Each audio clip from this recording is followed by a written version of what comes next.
નમસ્કાર મિત્રો, આજે આપણે પ્રાયોગિક સંશોધન યોજના અંતર્ગત પૂર્ણ પ્રાયોગિક યોજનાઓ વિશે વાત કરીશું. એનું શરૂઆત કરતાં પહેલાં આપણે યાદ કરી લઈએ કે પ્રયોગ એટલે શું. નિયંત્રિત વાતાવરણમાં સ્વતંત્ર ચલની પરતંત્ર ચલ પર અસર તપાસવી એટલે પ્રયોગ. નિયંત્રિત વાતાવરણમાં કોઈ એક પરિબળની કોઈ અન્ય પરિબળ પર અસર તપાસવી એટલે પ્રયોગ. કોઈ એક માવજતની કોઈ લક્ષણ ઉપર અસર તપાસવી એટલે પ્રયોગ.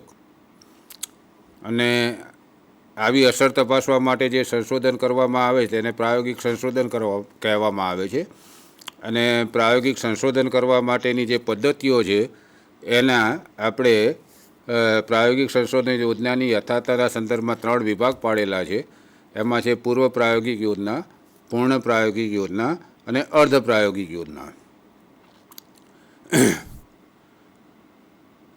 જે પ્રાયોગિક યોજના સ્વતંત્ર ચલની પરતંત્ર ચલ પર પડતી અસર અથવા તો માવજતની પરતંત્ર ચલ પર પડતી અસર, માવજતની કોઈ લક્ષણ ઉપર પડતી અસર ચોકસાઈપૂર્વક માપી શકે અને આંતરિક યથાર્થતા એ પ્રાયોગિક યોજના આંતરિક યથાર્થતા ધરાવે છે એમ કહેવાય. અને જે પ્રયોગના પરિણામો, જે પ્રાયોગિક સંશોધન યોજનાથી મળતા પરિણામો ભવિષ્યમાં પણ જે તે પરિસ્થિતિમાં પણ મળે એવી સંભાવના હોય તો એ પ્રાયોગિક યોજના બાહ્ય યથાર્થતા ધરાવે છે એ રીતે એમ કહેવાય.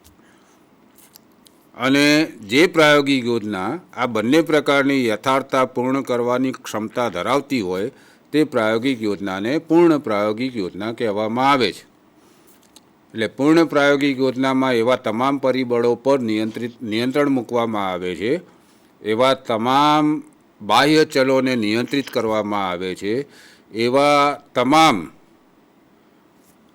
પરતંત્ર ચલ પર અસર કરી શકે એવા સ્વતંત્ર ચલ સિવાયના તમામ પરિબળોને નિયંત્રિત કરવામાં આવે છે. અને જો આ કરીને પ્રયોગ કરવામાં આવે તો એ પ્રયોગ પૂર્ણ પ્રાયોગિક યોજનાવાળો પ્રયોગ છે એમ કહેવાય. એટલે પૂર્ણ પ્રાયોગિક યોજનામાં સ્વતંત્ર ચલની પરતંત્ર ચલ પર પડતી ચોખ્ખી અસર ચોકસાઈપૂર્વક માપી શકાય. સ્વતંત્ર ચલ સિવાયના તમામ એવા પરિબળો કે જે પરતંત્ર ચલ પર અસર કરી શકે અને પ્રયોગના પરિણામોને દૂષિત કરી શકે એવા તમામ પરિબળોને હટાવવામાં આવે છે અથવા એમને નિયંત્રિત કરવામાં આવે છે. એને પૂર્ણ પ્રાયોગિક યોજના કહેવાય. જે પ્રાયોગિક યોજનામાં આ સંભવ છે એ યોજનાને પૂર્ણ પ્રાયોગિક યોજના કહેવાય. આગળ વધીએ પહેલાં આપણે એક બીજી વાત અહીંયા સ્પષ્ટતા કરી લઈએ કે આવી સંપૂર્ણ નિયંત્રિત પરિસ્થિતિ મનોવિજ્ઞાનમાં, શિક્ષણમાં અને સામાજિક વિજ્ઞાનોમાં નથી મેળવી શકાતી. કારણ કે આ તમામ ક્ષેત્રોમાં જે કોઈ પણ પ્રયોગો કરવામાં આવે છે જીવંત પ્રાણી પર, જીવંત વ્યક્તિ પર કરવામાં આવે છે. અને જીવંત વ્યક્તિ કે પ્રાણી પર ઘણા બધા પરિબળોની આંતરક્રિયાત્મક અસરો પડતી હોય છે. તેમ છતાં આ ક્ષેત્રોમાં અમુક સંશોધનો પૂર્ણ પ્રાયોગિક સંશોધન છે એવું કહેવામાં આવે છે. અને આવા સંશોધનોમાં અન્ય તમામ પરિબળો પર સંપૂર્ણ નિયંત્રણ મૂકવા માટેના સંપૂર્ણ પ્રયત્નો કરવામાં આવે છે. તેથી આને પૂર્ણ પ્રાયોગિક યોજના કહેવાય છે. અને એવું માનવામાં આવે છે કે આવી યોજનામાં સ્વતંત્ર અને પરતંત્ર ચલ વચ્ચે સ્પષ્ટતા સાથે ચોકસાઈપૂર્વક કારણ અસર સંબંધ પ્રસ્થાપિત કરી શકાય છે. આટલી પૂર્વ ભૂમિકા પછી હવે આપણે આગળ વધીએ તો પૂર્ણ પ્રાયોગિક યોજનાને શ્રેષ્ઠ પ્રાયોગિક યોજના કહેવામાં આવે છે. હવે આ યોજનામાં સૌથી અગત્યનું પરિબળ આપણે ધ્યાનમાં રાખવાનું છે કે અન્ય એવા તમામ પરિબળો જે પરતંત્ર ચલ પર અસર કરી શકતા હોય તેવા તમામ પરિબળોને નિયંત્રિત કરવામાં આવે છે. અને સ્વતંત્ર ચલની પરતંત્ર ચલ પર પડતી અસર ચોકસાઈપૂર્વક માપવામાં આવે છે. આ દ્રષ્ટિએ પૂર્ણ પ્રાયોગિક યોજનાના અલગ અલગ પ્રકાર છે. એમાં પાત્રોની પસંદગીને ધ્યાનમાં રાખીને પાત્રોને અપાતી ટ્રીટમેન્ટ, પાત્રોને અપાતી માવજત સ્વતંત્ર ચલના પરિચાલનના સંદર્ભમાં, પાત્રોના જૂથોના સંદર્ભમાં પૂર્ણ પ્રાયોગિક યોજનાઓના અલગ અલગ પ્રકાર દર્શાવવામાં આવ્યા છે. તમામ સંશોધકોએ એમની રીતે આના પ્રકાર દર્શાવ્યા છે. એક અહીંયા ફેક્ટ છે કે આવી યોજનાઓમાં અભ્યાસ પાત્રોના ઓછામાં ઓછા 2 જૂથ હોય છે. ઓછામાં ઓછા 2 જૂથ હોય છે, 2 કરતાં વધારે હોઈ શકે. સ્વતંત્ર ચલના ઓછામાં ઓછા 2 સ્તર હોય છે. માવજત ઓછામાં ઓછી 2 પ્રકારની હોય છે. આવી પ્રાયોગિક યોજનાને પૂર્ણ પ્રાયોગિક યોજનાના દરજ્જામાં મૂકવામાં આવે છે, એની કક્ષામાં મૂકવામાં આવે છે. આવી પૂર્ણ પ્રાયોગિક યોજનાઓમાં પહેલી યોજના આપણે જોઈએ તો યોજના છે, એટલે કે આમાં પૂર્વ કસોટી લેવામાં નથી આવતી. બંને જૂથની પ્રયોગ પૂર્ણ કર્યા પછી ઉત્તર કસોટી લેવામાં આવે છે. બંને જૂથના પ્રાપ્તાંકો મેળવવામાં આવે છે. બંને જૂથને અલગ અલગ માવજત આપવામાં આવે છે, અલગ અલગ ટ્રીટમેન્ટ આપવામાં આવે છે. બંને જૂથ પર એક જ સ્વતંત્ર ચલના 2 સ્તરોનો અમલ કરવામાં આવે છે. બંનેમાં અલગ અલગ સ્તરોનો અમલ કરવામાં આવે છે. અને પ્રયોગ પૂર્ણ થયા પછી બંને જૂથની કસોટી લેવામાં આવે છે. બંને જૂથના જે પ્રાપ્તાંકો મળે છે એમની તુલના કરવામાં આવે છે.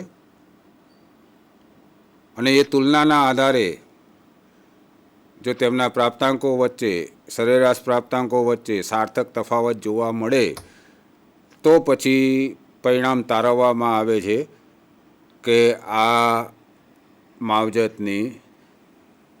માવજત કરતાં પરતંત્ર ચલ પર વધારે કે ઓછી અસર પડે છે. આ માવજત આ પરતંત્ર ચલના સંદર્ભમાં વધારે અસરકારક છે. ઉદાહરણ દ્વારા આપણે જોઈશું. પણ પહેલાં વાત કરી લઈએ સમકક્ષ જૂથ. સમકક્ષ એટલે શું? ઇક્વિવલન્ટ એટલે શું? એટલે આ યોજનામાં સૌથી પહેલાં કોઈ એક વ્યાપ વિશ્વમાંથી પ્રમાણસરનો નમૂનો પસંદ કરીને નમૂનાના પાત્રોને યાદચ્છિક રીતે અલગ અલગ જૂથમાં વહેંચવામાં આવે છે. યાદચ્છિક રીતે,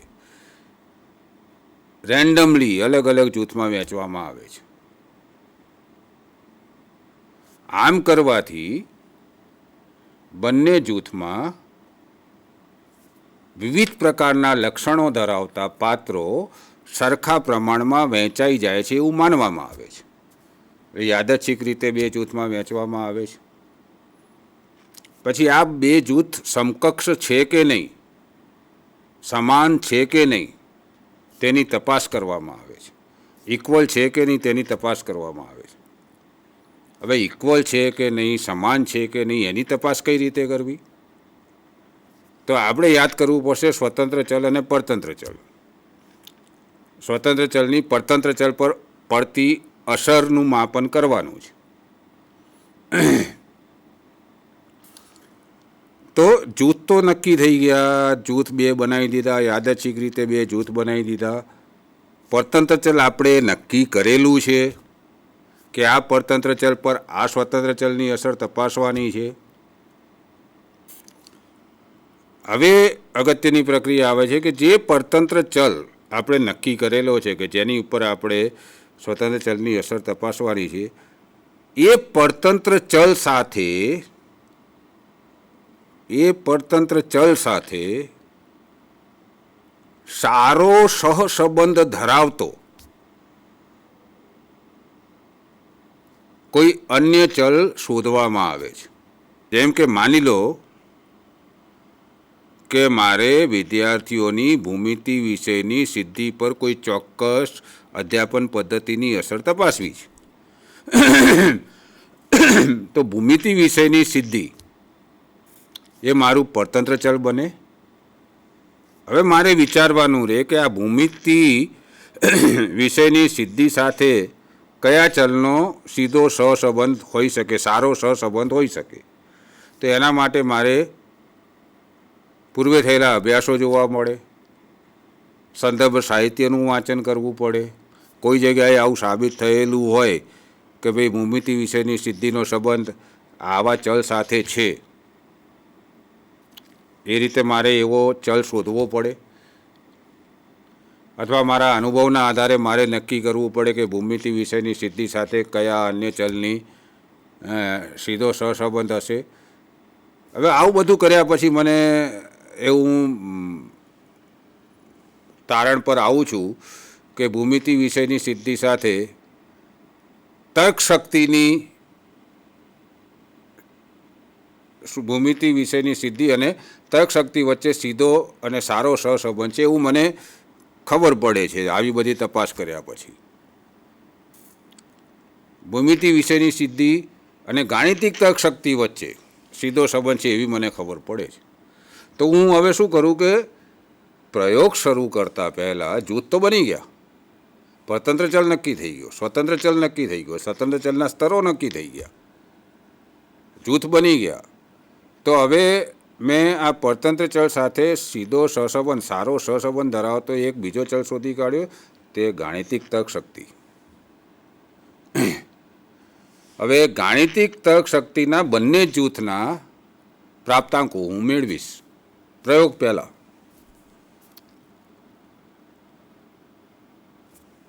તે માટે બંને જૂથને ગાણિતિક તર્કશક્તિ કસોટી આપીશ પ્રયોગ પહેલાં. સ્વતંત્ર ચલ ફિક્સ છે, પરતંત્ર ચલ ફિક્સ છે, સ્વતંત્ર ચલના સ્તરો ફિક્સ છે, જૂથ બની ગયા છે. પરતંત્ર ચલ સાથે સંબંધ ધરાવતો સારો સહસંબંધ ધરાવતો ચલ મળી ગયો છે, એ ગાણિતિક તર્કશક્તિ છે. એની હું કસોટી લઉં છું બંને જૂથની, અને બંને જૂથના તે કસોટી પરના પ્રાપ્તાંકો મેળવું છું. હજી પ્રયોગ ચાલુ નથી થયો. અને આ બંને પ્રાપ્તાંકો વચ્ચે તુલના કરું છું ચોક્કસ આંકડાશાસ્ત્રીય પ્રયુક્તિનો ઉપયોગ કરીને. અને આ તુલના કરવાથી મને એવી ખબર પડે છે કે બંને જૂથના ગાણિતિક તર્કશક્તિ પરના સરેરાશ પ્રાપ્તાંકો વચ્ચે સાર્થક તફાવત નથી. એનો અર્થ કે ગાણિતિક તર્કશક્તિની બાબતમાં બંને જૂથ સમાન છે, અને ગાણિતિક તર્કશક્તિનો ભૂમિતિની સિદ્ધિ સાથે સીધો સહસંબંધ છે. તો હવે હું નક્કી કરી શકું છું કે આ બંને જૂથો સમકક્ષ છે. શાના સંદર્ભમાં? ગાણિતિક તર્કશક્તિના સંદર્ભમાં. ગાણિતિક તર્કશક્તિ શું છે? તો પરતંત્ર ચલ સાથે સીધો સારો સહસંબંધ ધરાવતો ચલ. એટલે આની કસોટી મેં પ્રયોગ પહેલાં લીધી છે, અને બંનેના પ્રાપ્તાંકો વચ્ચે સાર્થક તફાવત નથી આવતો. તેથી ગાણિતિક તર્કશક્તિના સંદર્ભમાં આ બે જૂથ સમકક્ષ છે. આ રીતે બંને જૂથની સમકક્ષતા નક્કી કરી લઉં છું, ઇક્વિવલન્સ નક્કી કરું છું. બંને જૂથ ઇક્વિવલન્ટ છે એવું નક્કી કરું છું, સમકક્ષ છે એવું નક્કી કરું છું. પછી પ્રયોગની શરૂઆત કરું છું. અહીંયા એક વસ્તુ સમજી લઈએ કે અહીંયા જે મેં પહેલાં કસોટી લીધી છે, ગાણિતિક તર્કશક્તિ કસોટી, પ્રયોગ પહેલાં લીધી છે, પણ એ પૂર્વ કસોટી નથી. પૂર્વ કસોટી એને જ કહેવાય કે જે પરતંત્ર ચલનું માપન કરે, આપણા અભ્યાસના પરતંત્ર ચલનું માપન કરે અને પ્રયોગ પહેલાં લેવામાં આવ્યો હોય તો જ એ પૂર્વ કસોટી કહેવાય. આ પૂર્વ કસોટી નથી. આ કસોટી લીધી છે બે જૂથ સમકક્ષ છે કે નહીં તેના સંદર્ભમાં. અને આવી સમકક્ષતા નક્કી કર્યા બાદ બંને જૂથને અલગ અલગ માવજત આપું છું, અથવા તો કોઈ એક જૂથને એક ચોક્કસ માવજત આપું છું, બીજા જૂથને પરંપરાગત કોઈ માવજત આપું છું, અથવા માવજત નથી આપતો. પણ બંને જૂથની માવજત સમાન નથી.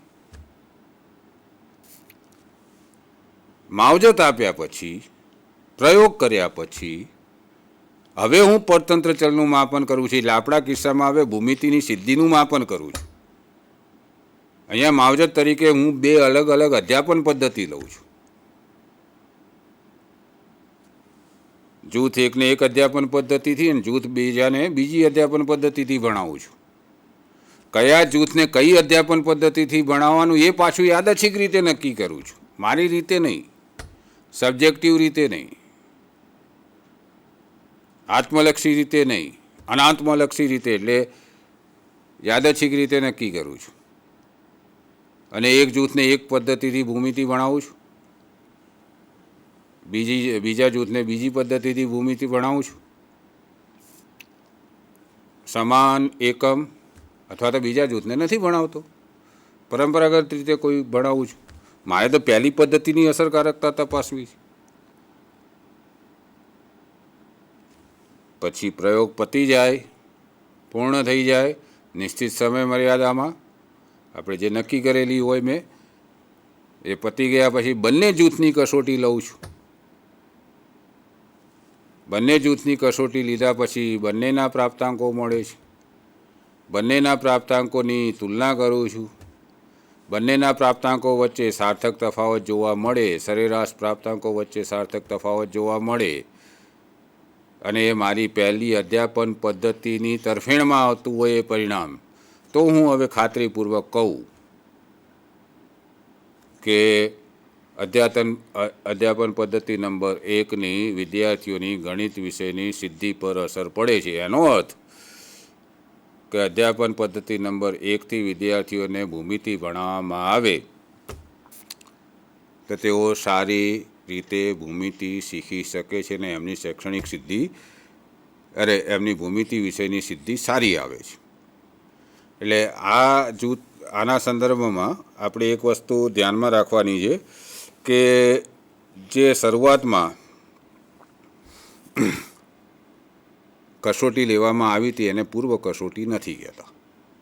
આટલું ધ્યાન રાખવાનું. આમાં માત્ર ઉત્તર કસોટી છે. બે જૂથને સમકક્ષ બનાવવા માટે પરતંત્ર ચલ સાથે સારો સહસંબંધ ધરાવતા ચલને ધ્યાનમાં રાખીને કસોટી લેવામાં આવી છે. પ્રયોગ પત્યા પછી ઉત્તર કસોટી ભૂમિતિ વિષયની કસોટી લેવામાં આવે છે. આપણા પરતંત્ર ચલનું માપન કરવા માટેની કસોટી લેવામાં આવે છે. એ પ્રયોગ પત્યા પછી એની તુલના કરીને નક્કી કરવામાં આવે છે કે આપણી જે બે પદ્ધતિઓ છે, સ્વતંત્ર ચલના બે સ્તરો છે, બે અલગ અલગ પ્રકારની માવજત છે, એમની પરતંત્ર ચલ પર જુદી જુદી અસર પડે છે કે નહીં, આ નક્કી કરવામાં આવે છે.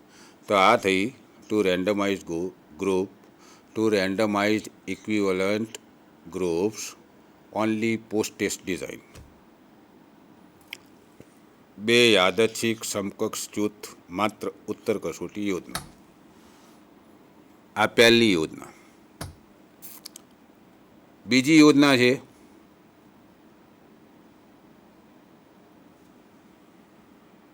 Two randomise group matching pair only post test design. Two randomise group matching pair only post test design.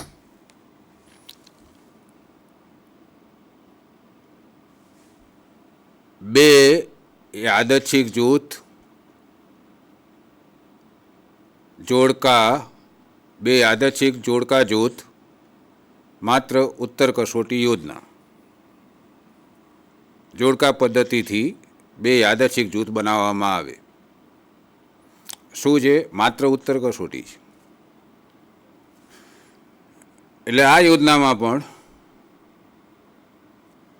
પહેલાં પરતંત્ર ચલ નક્કી થાય, પહેલાં કે પછી સ્વતંત્ર અને પરતંત્ર ચલ નક્કી થાય, માવજત અને પરતંત્ર ચલ નક્કી થાય, કયા લક્ષણ પર કયા ચલની અસર તપાસવાની છે એ નક્કી થાય, એના આધારે પરતંત્ર અને સ્વતંત્ર ચલ નક્કી થાય, વ્યાપ વિશ્વ નક્કી થાય. વ્યાપ વિશ્વમાં નિદર્શની ચોક્કસ પદ્ધતિથી પસંદગી કરવામાં આવે કોઈ પણ પદ્ધતિથી. સહેતુક પસંદ કરો કે યાદચ્છિક પસંદ કરો, નોય પ્રોબ્લેમ નથી. એક જૂથ તૈયાર થઈ જાય વ્યાપ વિશ્વમાંથી, પછી ફરીથી અહીંયા ધ્યાન રાખવાનું છે કે પરતંત્ર ચલ સાથે સારો ધન સહસંબંધ ધરાવતો ચલ શોધવાનો. જેમ આગળ ભૂમિતિ અને ગાણિતિક તર્ક શક્તિ વિચારી હતી, એવો એક ચલ શોધવાનો. એ ચલ ને આધારે અભ્યાસ પાત્રોનું માપન કરવાનું. જૂથ નથી બનાવ્યા, નમૂનો પસંદ કર્યો છે. વ્યાપ વિશ્વમાંથી અભ્યાસ પાત્રો પસંદ કરી લીધા છે. જૂથ નથી બનાવ્યા, ગ્રુપ નથી બનાવ્યા, પણ પરતંત્ર ચલ સાથે સીધો અને ધન અને સારો સહસંબંધ ધરાવતો એક ચલ શોધ્યો. જેમ આગળ શોધેલો ભૂમિતિમાં ગાણિતિક તર્ક શક્તિ. અહીંયા માની લો કે ભૂમિતિમાં આપણે વાત કરવા માગતા હોઈએ, ભૂમિતિ પર કોઈ અધ્યાપન પદ્ધતિની અસરના સંદર્ભમાં જ આપણે આગળ વધીએ, તો અહીંયા ગાણિતિક તર્ક શક્તિના આધારે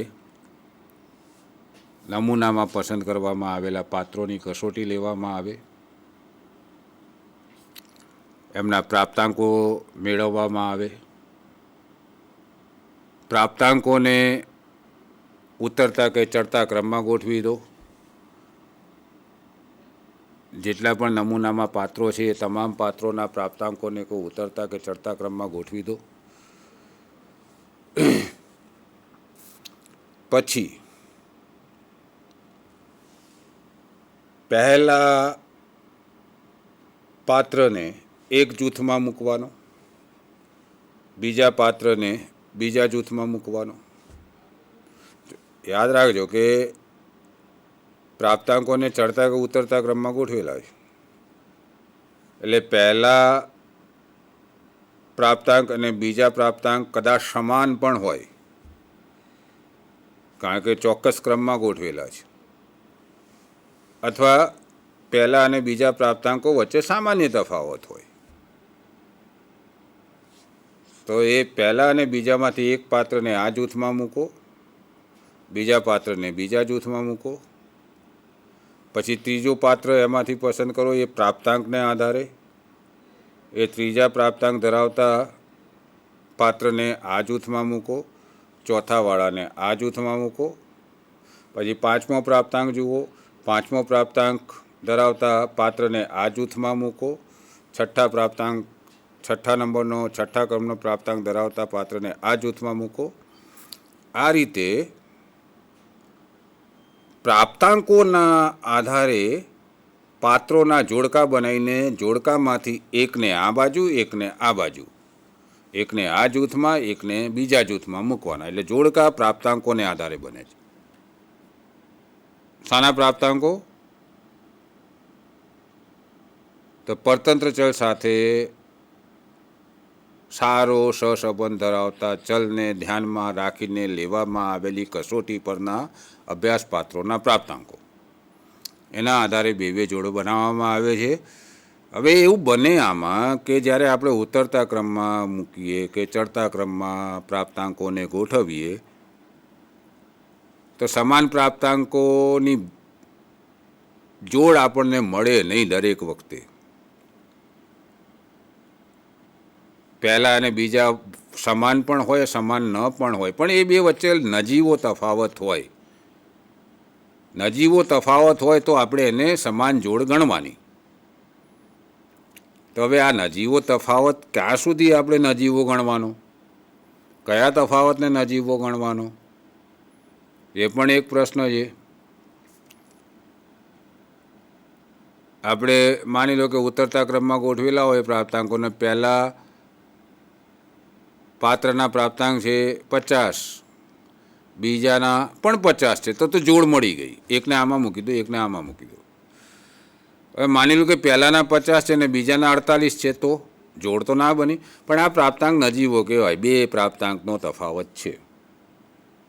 પણ માની લો કે પહેલાંના 50 હોય ને બીજાના 41 હોય તો આને નજીવો કહેવાય? ન કહેવાય. તો સંશોધનો એવું કહે છે, હું નથી કહેતો, સંશોધનો એવું કહે છે, સંશોધકો એવું કહે છે કે નજીવો પ્રાપ્તાંક કોને ગણવો? તો પ્રાપ્તાંકોની રેન્જ બહુ મોટી હોય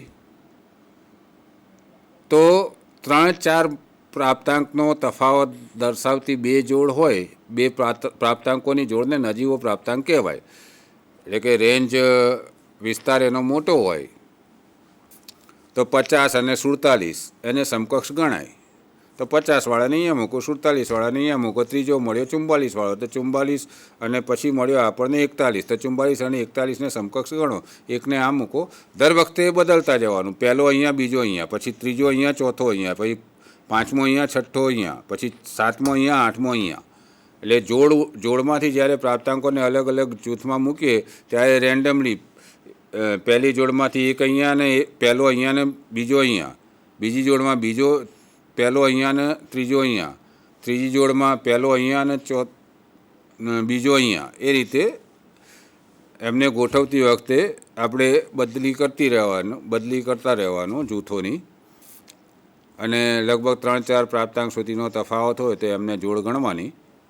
પછી પ્રાપ્તાંકનો વિસ્તાર ખૂબ જ નાનો હોય તો પછી એકાદનો જ તફાવત એ આપણે આપણી સૂઝ પ્રમાણે નિર્ણય લેવાનો કે કોને જોડ ગણાય કે ના ગણાય. હવે આ રીતે જોડો તૈયાર થઈ ગઈ, બે જૂથમાં વહેંચાઈ ગયા. પછી એક જૂથને એક માવજત આપો, બીજા જૂથને બીજી માવજત આપો. એક જૂથ પર સ્વતંત્ર ચલના એક સ્તરનો અમલ કરો, બીજા જૂથ પર સ્વતંત્ર ચલના બીજા સ્તરનો અમલ કરો. અહીંયા પણ ધ્યાનમાં રાખવાનું કે આપણે શરૂઆતમાં જે કસોટી લીધી છે, જેના આધારે આપણે જોડ બનાવી છે, તે કસોટી પૂર્વ કસોટી નથી. કારણ કે એ પરતંત્ર ચલનું માપન કરતી નથી, એટલે એને પૂર્વ કસોટી ન કહેવાય. એક કસોટીના આધારે આપણે જૂથોના જોડકાઓને સમકક્ષ બનાવીએ છીએ. અગાઉની યોજનામાં જૂથને સમકક્ષ બનાવવામાં આવ્યા હતા. આ યોજનામાં જોડકાઓ બનાવવામાં આવે છે. પહેલી જે કસોટી લીધેલી એના આધારે જોડકા બની ગયા, બંને જૂથમાં વહેંચાઈ ગયા, બે જૂથ તૈયાર થઈ ગયા. આ કસોટીના આધારે હવે બંને જૂથમાંથી કોને કઈ માવજત આપવી, કયા જૂથની ઉપર સ્વતંત્ર ચલના કયા સ્તરનો અમલ કરવો, તે નક્કી કરવા માટે આપણે યાદચ્છિક પદ્ધતિનો અમલ કરીશું. યાદચ્છિક રીતે નક્કી કરીએ કે આ જૂથને આ પદ્ધતિ દ્વારા ભણાવીએ. આપણે ભૂમિતિના સંદર્ભમાં વાત કરીએ છીએ એટલે પદ્ધતિને અહીંયા માવજત તરીકે લઉં છું કે એક જૂથને આપણે પદ્ધતિ નંબર 1 વડે ભણાવીશું, બીજા જૂથને આપણે પદ્ધતિ નંબર 2 વડે ભણાવીશું. આ યાદચ્છિક રીતે નક્કી કરવાનું.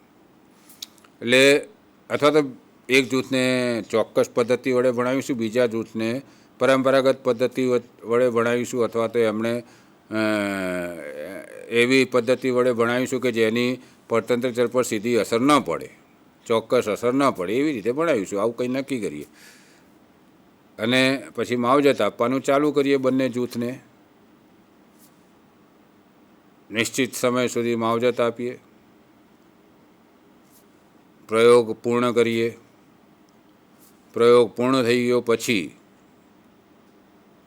ભૂમિતિ પર આધારિત કસોટી લઈએ બંને જૂથની. બંને જૂથના આપણને અલગ અલગ પ્રાપ્તાંકો મળશે. બંનેના પ્રાપ્તાંકોની તુલના કરીએ. બંનેના પ્રાપ્તાંકોની તુલના કર્યા પછી જો આપણને ખબર પડે કે એમના પ્રાપ્તાંકો વચ્ચે, એમના બંને જૂથના સરેરાશ પ્રાપ્તાંકો વચ્ચે સાર્થક તફાવત આવે છે અને એ આપણી પદ્ધતિ નંબર 1ની ફેવરમાં છે, 1ની તરફેણમાં છે, તો આપણે જાહેર કરીએ કે ભૂમિતિ વિશે શીખવવામાં પદ્ધતિ નંબર 1 અસરકારક છે. એટલે ભવિષ્યમાં જ્યારે પણ આપણે ભૂમિતિ ભણાવવું હોય ત્યારે આ પદ્ધતિએ ભણાવવાનું. એમાં ધોરણ ધ્યાનમાં રાખવાનું, આપણે કયા ધોરણ માટે છે એ નિશ્ચિત રાખવાનું અને આ રીતે આપણે પ્રયોગના પરિણામોનું સામાન્યીકરણ કરીએ. આ બીજી યોજના થઈ. બંને યોજનામાં ધ્યાન રાખવાનું છે કે પહેલાં લેવાતી કસોટી પૂર્વ કસોટી નથી. આ પૂર્ણ પ્રાયોગિક યોજનાની બે યોજનાઓ. ઘણી બધી યોજનાઓ છે પૂર્ણ પ્રાયોગિક યોજના. આપણે એમાંથી મુખ્યની વાત કરીએ છીએ. ત્રીજી પૂર્ણ પ્રાયોગિક યોજનાની વાત કરવી હોય તો કહી શકાય 2 randomized groups pre-test post-test design. 2 randomized groups pre-test post-test design. 2 યાદચ્છિક જૂથ પૂર્વ કસોટી ઉત્તર કસોટી યોજના. અગાઉની બે યોજનામાં પૂર્વ કસોટી નથી. અહીંયા યોજનાનું જ નામ છે પૂર્વ કસોટી ઉત્તર કસોટી યોજના. પૂર્વ કસોટી પણ લેવાની છે, ઉત્તર કસોટી પણ લેવાની છે. બે જૂથ છે.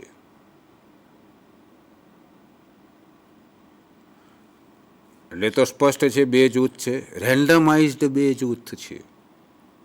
યાદચ્છિક બે જૂથ છે. એટલે વ્યાપ વિશ્વમાંથી નિદર્શ પસંદ કરી લીધો. ચોક્કસ કદનો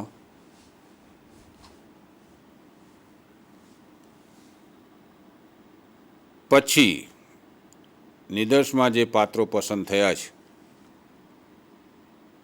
તેમને યાદચ્છિક રીતે બે જૂથમાં વહેંચીએ. નિદર્શની પસંદગી યાદચ્છિક રીતે કરો, કોઈ પણ રીતે કરો, કોઈ પ્રોબ્લેમ નથી.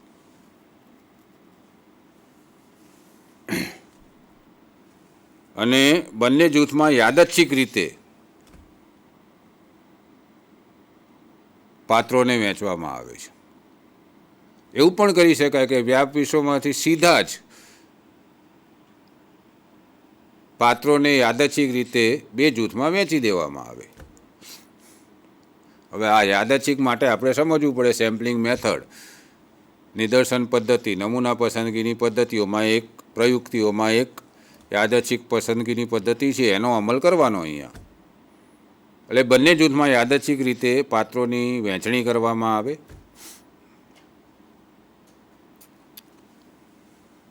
પરતંત્ર ચલ નક્કી છે, માવજત નક્કી છે, સ્વતંત્ર ચલના બે સ્તરો નક્કી છે. બે જૂથ બનાવી દીધા. હવે અહીંયા પૂર્વ કસોટી લેવામાં આવશે. પૂર્વ કસોટી એટલે શું? તો પરતંત્ર ચલનું માપન કરતી કસોટી. અગાઉની બે યોજનામાં સમજો, પરતંત્ર ચલનું માપન કરતી કસોટી પ્રયોગ પહેલાં નથી લેવામાં આવી. પરતંત્ર ચલ સાથે સારો સહસંબંધ ધરાવતા ચલને ધ્યાનમાં રાખીને કસોટી લેવામાં આવી હતી. અહીંયા પરતંત્ર ચલનું માપન કરતી કસોટી લેવામાં આવે બંને જૂથની. એમના પ્રાપ્તાંકોને સાઈડમાં નોંધવામાં આવે, એનો નોંધીને રાખવામાં આવે. જે પરતંત્ર ચલ પસંદ કર્યો છે, આપણા કિસ્સામાં ભૂમિતિ, આપણો ભૂમિતિ વિશેની સિદ્ધિ આપણો પરતંત્ર ચલ છે. તો જે ધોરણને ધ્યાનમાં રાખીને આપણે પ્રયોગ કરવાનો હોય એ વિષયના ભૂમિતિના જે એકમને ધ્યાનમાં રાખીને પ્રયોગ કરવાના છે એ એકમ આધારિત કસોટી પહેલાં લેવાની. અને બંને જૂથની લેવાની. એમના બંને જૂથના પ્રાપ્તાંકોની અલગ અલગ નોંધ રાખવાની. પછી પ્રયોગનો અમલ કરવાનો. બંને જૂથને અલગ અલગ માવજત આપવાની, અથવા એક જૂથને ચોક્કસ માવજત આપવાની, બીજા જૂથને પરંપરાગત માવજત આપવાની, અથવા તો એવી માવજત આપવાની કે જેની સીધી અસર પરતંત્ર ચલ પર ન પડે. બે માવજત નક્કી કરી હોય તો બંને જૂથને અલગ અલગ માવજત આપવાની. કયા જૂથને કઈ માવજત આપવી એ યાદચ્છિક રીતે નક્કી કરવાનું. નિશ્ચિત સમયગાળા સુધી પ્રયોગ કરવાનો, માવજત આપવાની, સ્વતંત્ર ચલના સ્તરોનો અમલ કરવાનો, પ્રયોગ પૂર્ણ થયા બાદ બંને જૂથની ઉત્તર કસોટી લેવાની. ઉત્તર કસોટી એટલે પરતંત્ર ચલનું માપન કરતી કસોટી લેવાની. પૂર્વ કસોટી પણ લીધી છે, ઉત્તર કસોટી પણ લીધી છે. બંને જૂથની પૂર્વ કસોટી છે, બંને જૂથની ઉત્તર કસોટી છે. બંને જૂથના ઉત્તર કસોટીના પ્રાપ્તાંકોની નોંધ કરવાની. બંને જૂથના પૂર્વ કસોટીના પ્રાપ્તાંકોની નોંધ આપણી જોડે છે. પછી યોગ્ય આંકડાશાસ્ત્રી પ્રયુક્તિનો ઉપયોગ કરીને નક્કી કરવાનું કે માવજતની પરતંત્ર ચલ પર અસર છે કે નહીં, અથવા તો કઈ માવજતની પરતંત્ર ચલ પર વધારે અસર છે, વધારે સારી અસર છે કે વધારે નબળી અસર છે. હવે અહીંયા પ્રશ્ન ઊભો થાય કે બંને જૂથની પૂર્વ કસોટી લીધી છે અને બંને જૂથની ઉત્તર કસોટી લીધી છે, તો આપણી જોડે 4 પ્રકારના પ્રાપ્તાંકો થયા, 2 પૂર્વ કસોટીના અને 2 ઉત્તર કસોટીના. તુલના કોની કરવાની?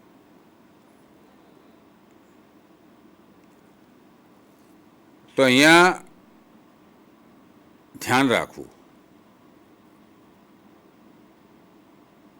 કે કોઈ એક જૂથની પૂર્વ કસોટી અને ઉત્તર કસોટીના પ્રાપ્તાંકોની તુલના કરવાની કોઈ જરૂર નથી. અહીંયા પૂર્વ કસોટી એટલે માવજત પહેલાં અને ઉત્તર કસોટી એટલે માવજત પછી.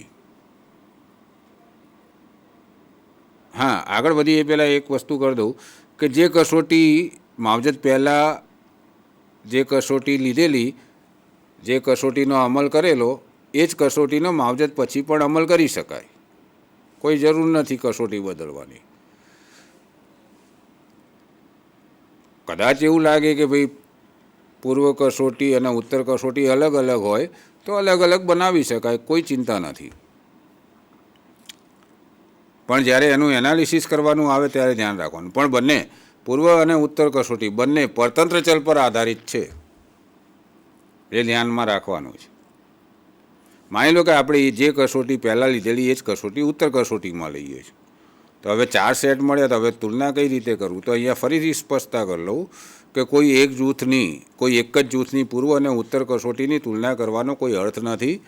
કારણ કે પૂર્વ કસોટી લીધા પછી ચોક્કસ માવજત આપ્યા પછી ઉત્તર કસોટીના પ્રાપ્તાંકોમાં ફર્ક આવે ને આવે જ.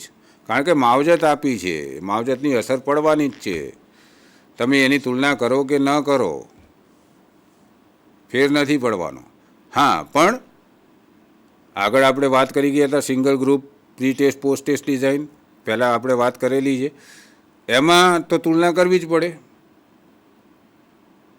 પણ જ્યારે 2 જૂથ હોય ત્યારે કોઈ એક જૂથનું પૂર્વ અને ઉત્તર કસોટીની તુલના કરવાની જરૂર રહેતી નથી. પણ અહીંયા પછી શું કરાય? તો અહીંયા નિર્ણય પર આવવા માટે બંને જૂથના લાભાંક શોધવાના. લાભાંક, જેને અંગ્રેજીમાં કહેવાય છે gain score. Gain, GAIN, gain score, લાભાંક છે શું? તો અહીંયા આપણે એટલું સ્પષ્ટ છે કે બંને જૂથમાં આપણે બંને કસોટી લીધી છે, એટલે બંને જૂથના બંને કસોટી આપનાર પાત્રો એના એ જ છે. એક જૂથમાં જેમને પૂર્વ કસોટી આપવામાં આવી હતી એ જ જૂથના પાત્રોને ઉત્તર કસોટી પણ આપવામાં આવી છે. તો દરેક પાત્રના પૂર્વ કસોટી અને ઉત્તર કસોટીના પ્રાપ્તાંકો વચ્ચેનો તફાવત શોધવાનો. માની લો કે એક જૂથમાં, જૂથ નંબર 1માં 15 પાત્રો છે, તો 15 પાત્રોના પૂર્વ કસોટી અને ઉત્તર કસોટીના પ્રાપ્તાંકો શોધવાના.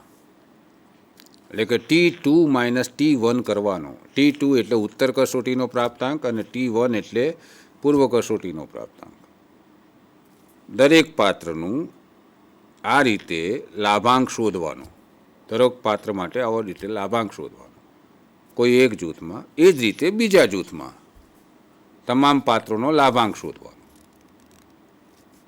ઉત્તર કસોટી અને પૂર્વ કસોટીનો તફાવત શોધવાનો, ધન તફાવત શોધવાનો, એબ્સોલ્યુટ તફાવત શોધવાનો. આ રીતે દરેક પાત્રના, પહેલા જૂથના અને બીજા જૂથના દરેક પાત્રના લાભાંક શોધો અને એ લાભાંકોની તુલના કરો બંને જૂથના. બંને જૂથના લાભાંકોની તુલના કરો અને બંને જૂથના લાભાંકોની તુલના કર્યા પછી જે પરિણામ જોવા મળે, જેના લાભાંક વધારે આવે, જે જૂથના લાભાંકની સરેરાશ વધારે આવે, એ જૂથને જે માવજત આપવામાં આવી છે એ માવજત બીજી માવજત કરતાં અસરકારક છે એવું કહેવાય. એક આ રીતે તુલના થાય. બીજી રીતે તુલના થાય તો જે પૂર્વ કસોટી લેવામાં આવી હતી એના પ્રાપ્તાંકોને સહચલ તરીકે ગણવાનું. એવા પ્રાપ્તાંકોને સહચલ તરીકે ગણવાનો અને ઉત્તર કસોટીના પ્રાપ્તાંકોને મૂળ પ્રાપ્તાંકો ગણવાના અને પેલા સહચલ ગણવામાં આવેલા છે એને ધ્યાનમાં રાખીને અને ઉત્તર કસોટીને પ્રાપ્તાંકોને ધ્યાનમાં રાખીને પ્રાપ્તાંકોનું વિશ્લેષણ કરવા માટે સહવિચરણ પૃથક્કરણનો ઉપયોગ કરવાનો. સહવિચરણ પૃથક્કરણ, એનાલિસિસ ઓફ કોવેરાયન્સ, એન્કોવા શોર્ટમાં કહેવાય છે અંગ્રેજીમાં. સહવિચરણ પૃથક્કરણ, એનાલિસિસ ઓફ કોવેરાયન્સ, એના આધારે પ્રાપ્તાંકોનું વિશ્લેષણ કરવાનું બંને જૂથના. અને એના પરિણામ, આ આંકડાશાસ્ત્રી પ્રયુક્તિ છે, બહુ જ સારી, પણ કોમ્પ્લેક્સ છે, ગણતરી કોમ્પ્લેક્સ છે. આમાં સંકુલ ગણતરીઓ કરવી પડે છે, પણ ચોક્કસ પરિણામો આપે, સૌથી શ્રેષ્ઠ પરિણામો આપે છે. એનો અમલ કરીને પછી આપણે નિશ્ચિત કરવાનું કે બંને જૂથને આપવામાં આવેલી માવજતની પરતંત્ર ચલ પર સમાન અસર પડે છે કે જુદી જુદી અસર પડે છે. તો સમાન અસર પડે છે તો કોઈ ચિંતા જ નથી, પણ જુદી જુદી અસર પડે છે તો કઈ પદ્ધતિ વધારે અસરકારક છે એ નક્કી કરવાનું. એ નક્કી કરવા માટે ભાઈ સરેરાશ પ્રાપ્તાંકો જોવાના. એટલે અહીંયા ધ્યાન રાખજો કે two randomise group pre test post test ડિઝાઇનમાં જે કસોટી પ્રીમાં લેવામાં આવે છે કે પૂર્વે લેવામાં આવે છે, જે પૂર્વ કસોટી બને છે એ પણ પરતંત્ર ચલ પર આધારિત છે અને જે ઉત્તર કસોટી છે એ પણ પરતંત્ર ચલ પર આધારિત છે. એટલે આને પૂર્વ કસોટી અને ઉત્તર કસોટી કહે છે. અહીંયા એક ત્રીજી વસ્તુ પણ કહેવામાં આવે છે કે જે પૂર્વ કસોટી લીધી છે આપણે, એના આધારે જૂથોની સમકક્ષતા નક્કી કરી લો ને, કરાય, કોઈ પ્રોબ્લેમ નથી. એના આધારે જૂથોની સમકક્ષતા નક્કી કરો. ગેઇન સ્કોર ના શોધો, પૂર્વ કસોટીના પ્રાપ્તાંકોને સહચલ ના ગણો, કોઈ પ્રોબ્લેમ નથી, ના ગણો, કોઈ ચિંતા નથી. તો પરતંત્ર ચલ પર આધારિત કસોટીના પ્રાપ્તાંકોને આધારે બંને જૂથ સમકક્ષ છે કે નહીં એ નક્કી કરી લો પ્રયોગ પહેલાં, તો કરાય, કોઈ વાંધો નથી. પણ જો આવું કરીએ તો પૂર્વ કસોટી નથી રહેતી. પછી આને પૂર્વ કસોટી ઉત્તર કસોટી યોજના ન કહેવાય. ભલે પરતંત્ર ચલ પર આધારિત પૂર્વ કસોટી અને ઉત્તર કસોટી, પણ ફક્ત જૂથોને સરખા કરવા માટે પૂર્વ કસોટીના પ્રાપ્તાંકોનો ઉપયોગ કરીએ છીએ તો પછી એ પૂર્વ કસોટી પછી પહેલી ડિઝાઇન થઈ જાય છે, પહેલી યોજના. બે યાદચ્છિક જૂથ, બે યાદચ્છિક સમકક્ષ જૂથ, બે સમકક્ષ યાદચ્છિક જૂથ યોજના થઈ જાય છે. સંશોધનના પરિણામો મેળવવા માટે, સંશોધનના તારણો મેળવવા માટે પૂર્વ કસોટીનું વિશ્લેષણ કરવામાં આવે, પૂર્વ કસોટીના પ્રાપ્તાંકોનું વિશ્લેષણ કરવામાં આવે, પૂર્વ કસોટીના પ્રાપ્તાંકોનું વિશ્લેષણ કરીને સંશોધનના પરિણામો તારવવામાં આવે તો અને તો જ કોઈ પણ કસોટી પૂર્વ કસોટી કહેવાય.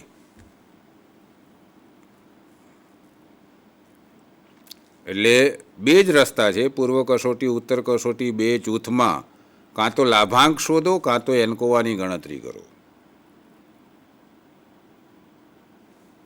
હવે એન્કોવા સવિતરણ પૃથ્થકરણનો અમલ કરવા માટેની એની પાછી પોતાની શરતો છે એ પણ જોવું પડે. લાભાંક શોધો તો બહુ વાંધો નથી, એમાં બહુ શરતો જોવાની નથી. હા, પણ પછી પ્રાચલીય કસોટી વાપરતા હો તો પ્રાચલીય કસોટીની શરતો અહીંયા ચેક તો કરવી જ પડે.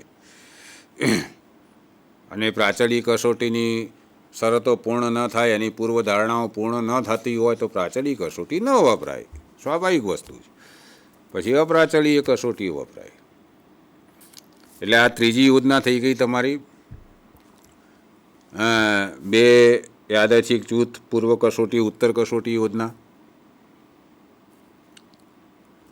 પછી છે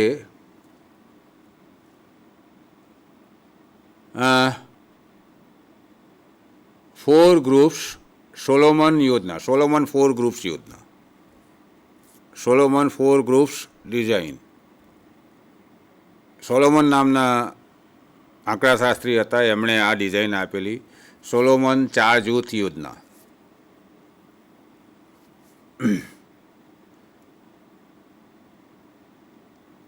આ યોજનામાં ઓછામાં ઓછા 4 જૂથ બનાવવામાં આવે છે.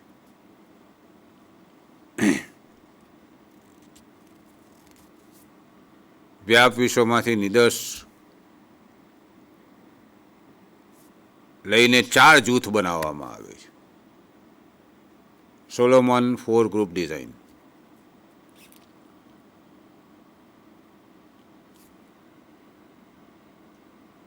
ચારમાંથી 2 જૂથની પૂર્વ કસોટી પણ લેવામાં આવે છે અને ઉત્તર કસોટી પણ લેવામાં આવે છે. 2 જૂથની પૂર્વ કસોટી પણ લેવામાં આવે છે, ઉત્તર કસોટી પણ લેવામાં આવે છે.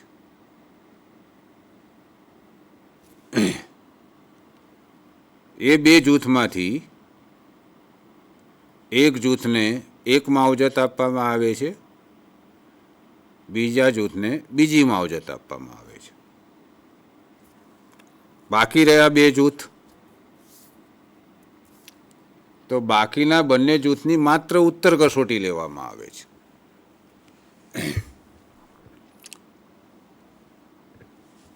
એમની પૂર્વ કસોટી લેવામાં નથી આવતી. એટલે અહીંયા ધ્યાન રાખજો કે પૂર્વ કસોટીની વાત કરીએ છીએ આપણે. એટલે પૂર્વ કસોટીની આપણે વાત કરતા હોઈએ ત્યારે એ કસોટી પરતંત્ર ચલ પર આધારિત છે. એટલે 4 જૂથમાં પાત્રોની વહેંચણી કર્યા બાદ, પરતંત્ર ચલ નક્કી કર્યા બાદ, સ્વતંત્ર ચલ નક્કી કર્યા બાદ, સ્વતંત્ર ચલના 2 સ્તર નક્કી કર્યા બાદ, માવજત 2 પ્રકારની નક્કી કર્યા બાદ 2 જૂથની પૂર્વ કસોટી લેવામાં આવે છે. હજી પ્રયોગ ચાલુ નથી કર્યો. અને 2 જૂથની પૂર્વ કસોટી લેવામાં આવતી નથી. પછી 2 જૂથને એક જ પ્રકારની માવજત આપવામાં આવે છે. એ 2 જૂથમાંથી એક જૂથ પૂર્વ કસોટી ઉત્તર કસોટી વાળું અને એક જૂથ માત્ર ઉત્તર કસોટી યોજના. આ 2 જૂથને એક પ્રકારની એક સરખી એક સમાન માવજત આપવામાં આવે છે. અને બાકીના જે 2 જૂથ રહ્યા એમાંથી એક જૂથ પૂર્વ કસોટી વાળું અને એક જૂથ પૂર્વ કસોટી વગરનું. તો આ બાકીના 2 જૂથને બીજા પ્રકારની સમાન માવજત આપવામાં આવે છે. અને નિશ્ચિત સમય સુધી માવજત આપ્યા બાદ 4 જૂથની ઉત્તર કસોટી લેવામાં આવે છે. 4 જૂથની ઉત્તર કસોટી સમાન ઉત્તર કસોટીનો અમલ કરીને એમના પ્રાપ્તાંકો મેળવવામાં આવે છે. એટલે જુઓ અહીંયા આગળ આપણે 4 જૂથના ઉત્તર કસોટીના પ્રાપ્તાંકો છે, 2 જૂથના પૂર્વ કસોટીના પ્રાપ્તાંકો છે, એટલે પ્રાપ્તાંકોના કુલ 6 જૂથ છે, 6 ડેટા સેટ છે. આવું કરવાનું કારણ શું? તો યથાર્થતાને જાળવવા માટેના આ પ્રયત્નો છે. આગળ વાત કરેલી કોઈક વખત કે આંતરિક અને બાહ્ય યથાર્થતા પ્રાયોગિક સંશોધન યોજનાની, તો આમાં બંને યથાર્થતા સારી રીતે જાળવી શકાય છે. અને આ 6 જૂથના પ્રાપ્તાંકો વચ્ચે અરસપરસ આંકડાશાસ્ત્રીય વિશ્લેષણ કરીને સંશોધનના પરિણામો મેળવવામાં આવે છે. Solomon 4 group design. એટલે આ 4 પ્રકારની આપણે યોજનાઓ જોઈએ. વધારે હોઈ શકે, એક હજી છે એની વાત કરી દઉં છું છેલ્લે, પણ અન્ય પણ હોઈ શકે છે. આપણે જોઈ 2 રેન્ડમાઇઝડ ઇક્વિવલન્ટ ગ્રુપ્સ, 2 યાદચ્છિક સમકક્ષ જૂથ, 2 રેન્ડમાઇઝડ ગ્રુપ મેચિંગ પેર યોજના, જોડકા પદ્ધતિ દ્વારા યાદચ્છિક જૂથની યોજના, 2 randomized group pre test post test design, 4 group Solomon 4 groups experimental design. આ 4 અગત્યની. ને એના પછી છે આવયવિક યોજના, ફેક્ટોરિયલ ડિઝાઇન. આવયવિક યોજના. આ યોજનામાં અગત્યની વસ્તુ એ છે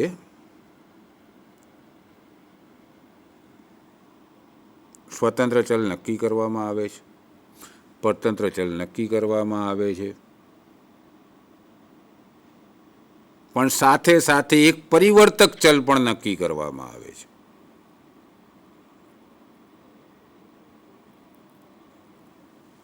એક અથવા એક કરતાં વધારે પરિવર્તક ચલ નક્કી કરવામાં આવે છે.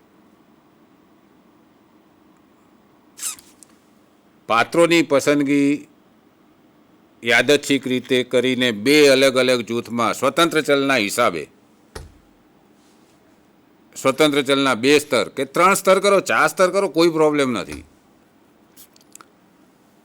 પણ સ્વતંત્ર ચલના આધારે પસંદ કરેલા પાત્રોને આપણે માની લો કે 2 સ્વતંત્ર ચલના 2 સ્તર નક્કી કર્યા છે, તો પાત્રોને 2 સ્તરમાં વહેંચી દો, 2 જૂથમાં વહેંચી દો. પણ અહીંયા એક વધારાનો ઓછામાં ઓછો એક વધારાનો પરિવર્તક ચલ નક્કી કરવામાં આવે.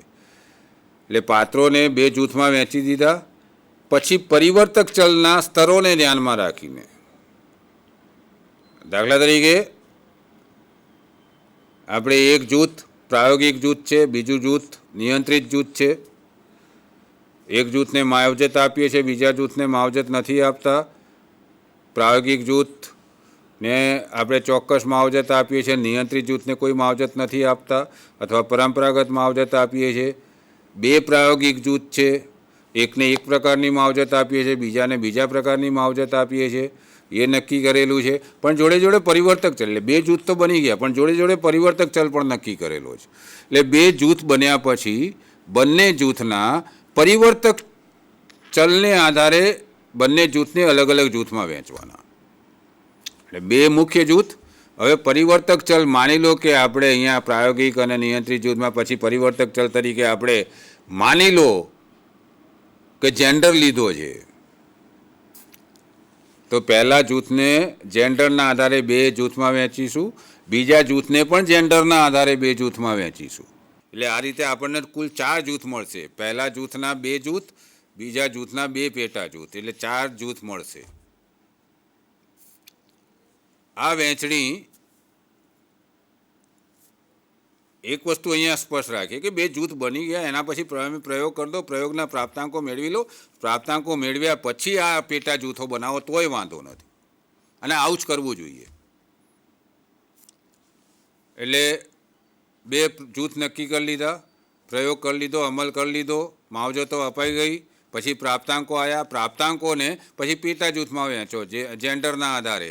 એટલે પહેલા જૂથના પ્રાપ્તાંકો 2 જૂથમાં વહેંચાશે પેટા જૂથમાં, બીજા જૂથના પ્રાપ્તાંકો 2 પેટા જૂથમાં વહેંચાશે. એ રીતે આ આપણા 2 મુખ્ય જૂથ, એના 2 પેટા જૂથ, એટલે ટોટલ 4 જૂથ બનશે. એટલે એક સ્વતંત્ર ચલ, એક પરિવર્તક ચલ, એ રીતે સ્વતંત્ર ચલના 2 સ્તર, પરિવર્તક ચલના 2 સ્તર, એટલે ટોટલ 4 જૂથ બન્યા. એટલે આને 2x2 ફેક્ટોરિયલ ડિઝાઇન કહેવાશે. 2x2 એટલે કે 2 ચલ છે અને બંનેના 2 સ્તર છે. એક સ્વતંત્ર ચલ છે એના 2 સ્તર છે, પરિવર્તક ચલ પસંદ કર્યો છે એના પણ 2 સ્તર છે. એટલે મુખ્ય જૂથ તો પસંદ કરી લીધા, પછી આપણે પ્રયોગ કરી લઈએ, પછી આને વહેંચીએ પ્રાપ્તાંકોને તોય વાંધો નથી, અને આ જ કરાય. માની લો કે આપણે પ્રાયોગિક જૂથ અને નિયંત્રિત જૂથ અથવા તો 2 અલગ અલગ માવજત માટે 2 અલગ અલગ જૂથ બનાવી લીધા, પ્રયોગ કરી લીધો, અમલ કરી દીધો, કસોટી લઈ લીધી, પ્રાપ્તાંકો આવી ગયા. પછી આપણે બંને જૂથને 3 પેટા જૂથમાં વહેંચીએ, કોઈ વાંધો નથી. માની લો કે પહેલાં જેન્ડરને ધ્યાનમાં રાખેલું. માની લો કે વિસ્તાર, રહેણાંક વિસ્તાર પરિવર્તક ચલ બનતો હોય તો પહેલા જૂથને રહેણાંક વિસ્તાર શહેરી, અર્ધ શહેરી અને ગ્રામ્યના હિસાબે અલગ અલગ જૂથમાં આપણે વહેંચી દઈએ. એટલે 3 પેટા જૂથ ત્યાં બને, અને અહીંયા આગળ બીજા 3 પેટા જૂથ બને બીજા જૂથમાં. એટલે મુખ્ય સ્વતંત્ર ચલના 2 જૂથ, 2 સ્તર, અને પરિવર્તક ચલના 3 સ્તર, એટલે ટોટલ 6 જૂથ બને. એટલે આ રીતે જે ડિઝાઇન તૈયાર થાય, આ રીતે જે પાત્રોની વહેંચણી થાય એને 2x3 કહેવાય. કારણ કે સ્વતંત્ર ચલના 2 ભાગ અને સ્વતંત્ર ચલના પહેલા ભાગના 3 ભાગ કરેલા છે પરિવર્તક ચલના આધારે. એટલે આને 2x3 ફેક્ટોરિયલ ડિઝાઇન કહેવાય. 2x3, 2x3 આવયવિક યોજના કહેવાય. અને પછી આ રીતે 6 જૂથના જે પ્રાપ્તાંકો મળ્યા છે એમાં મુખ્ય તો પ્રાયોગિક અને નિયંત્રિત જૂથ, પહેલી માવજત અને બીજી માવજતવાળું જૂથ, પછી અલગ અલગ 3 ભાગ બને છે. એટલે આ બધાની તુલના કરીને સ્વતંત્ર ચલની અને પરિવર્તક ચલની, સ્વતંત્ર ચલ અને પરિવર્તક ચલની સ્વતંત્ર અસર પરતંત્ર ચલ પર જોવાય, અને સ્વતંત્ર અને પરિવર્તક ચલની આંતરક્રિયાત્મક અસર જે પરતંત્ર ચલ પર પડે છે એ પણ મપાય. એટલે જ્યારે આ સ્વતંત્ર અને પરિવર્તક ચલ અથવા તો એક કરતાં વધારે સ્વતંત્ર ચલ લેવાની વાત આવે ત્યારે આવયવિક યોજનાનો ઉપયોગ કરવામાં આવે છે. અને એને પ્રયોગ તો 2 જૂથ ઉપર જ કરો, પણ પ્રાપ્તાંકો મળ્યા પછી એમને અલગ અલગ જૂથમાં વહેંચો. આવી આવયવિક યોજના દ્વારા 2 જૂથમાં જ્યારે વહેંચીએ ત્યારે યાદચ્છિક રીતે જ વહેંચીએ છીએ. આ રીતે આપણે ટ્રુ એક્સપેરિમેન્ટલ ડિઝાઇનના 5 પ્રકારો જોઈ ગયા. હવે અહીંયા આપણે વિરમીએ છીએ. Thank you.